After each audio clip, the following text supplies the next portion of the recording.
Okay, so we're off hyper speed.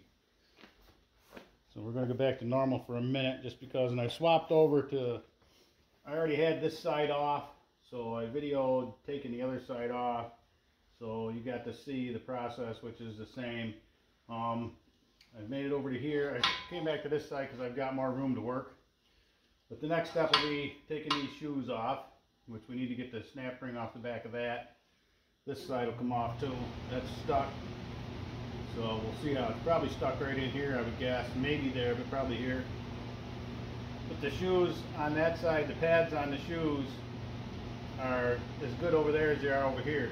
There's a good fat 1/4 of an inch, maybe even more, of pad left. So we'll just blast those up, get a quick coat of paint on them so they don't rust anymore.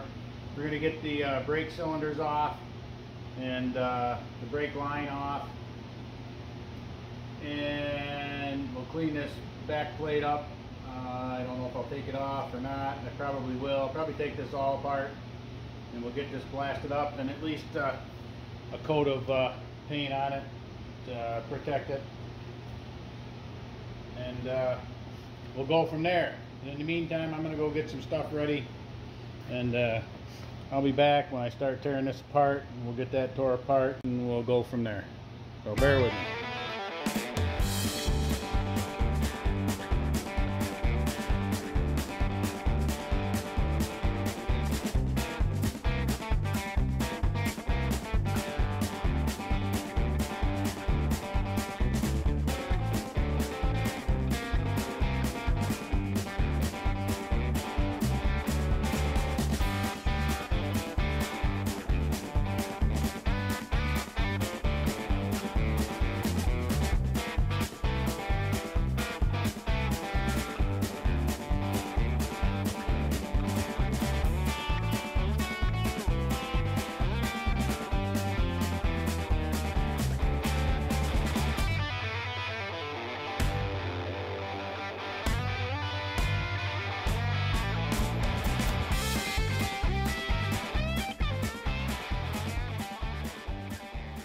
Okay, I had to break out the big guns. There's 4 bolts here that hold this plate on, but the bottom 2 hold the steering arm and the tie rod. The top 2 came off with my 1/2 inch impact. The bottom 2 I couldn't even get them to move. Of course, the cotter keys are rusted in. I couldn't even break them with my 1/2 inch breaker bar, and my 3/4 inch drive set I loaned to my nephew, so I don't have it right now, but I did break out the 3/4 inch air impact, so it did get this one. We're going to see if she'll do this one now. I don't know. We'll find out. There goes nothing.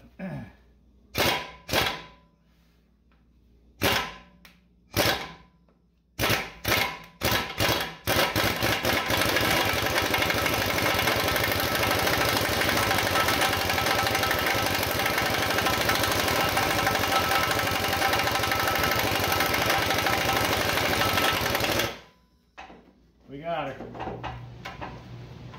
I just gotta figure out which is the easiest way to get this thing out of here. You can't turn this. It won't turn as far as it'll turn. I'll take it for a quick walk and I'll show you why.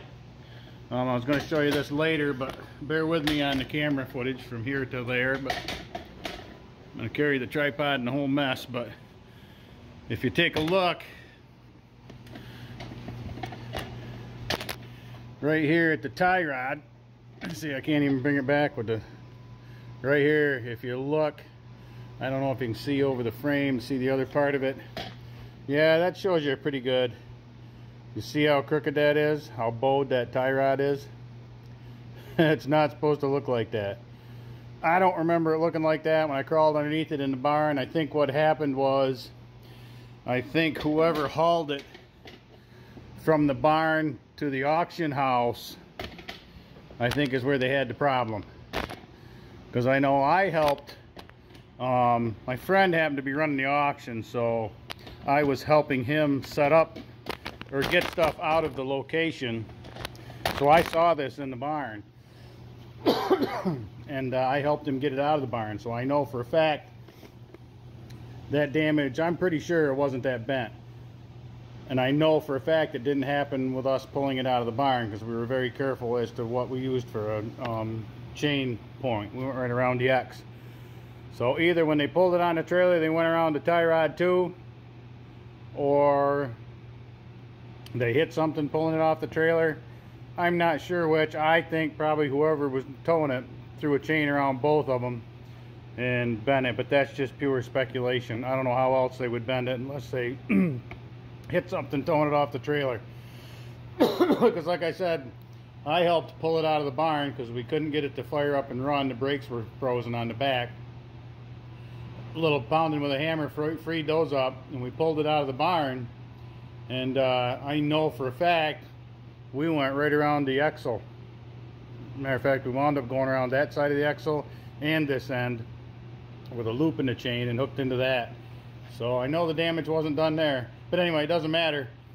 It's bent. And that's why I can't, I'm going to have to screw that nut back on so I can get my wrench out of there and take it back off, because I can't turn this any more than that because that bent tie rod hits the axle.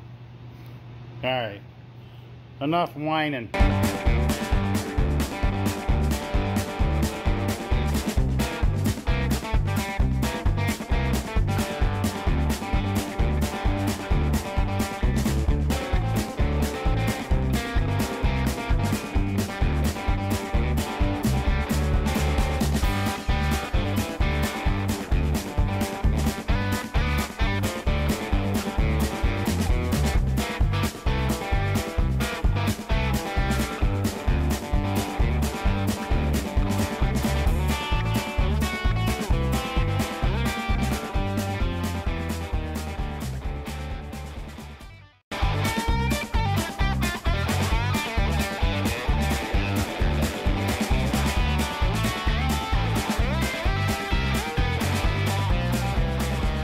Okay, so we're completely apart down to the spindle.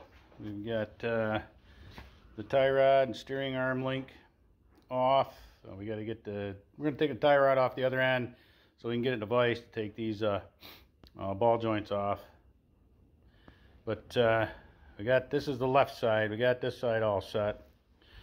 The other side pretty much comes apart exactly the same, so I'm really not going to bore you guys with watching the same process again. If we run into a problem or something significant on this side, I will film it, but it's basically going to be the same thing. So when we get this off, we'll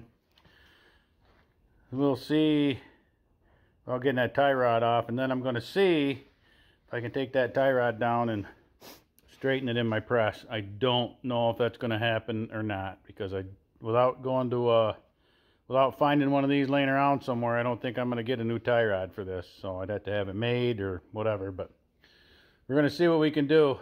So that's it for there for now, and I'll be back.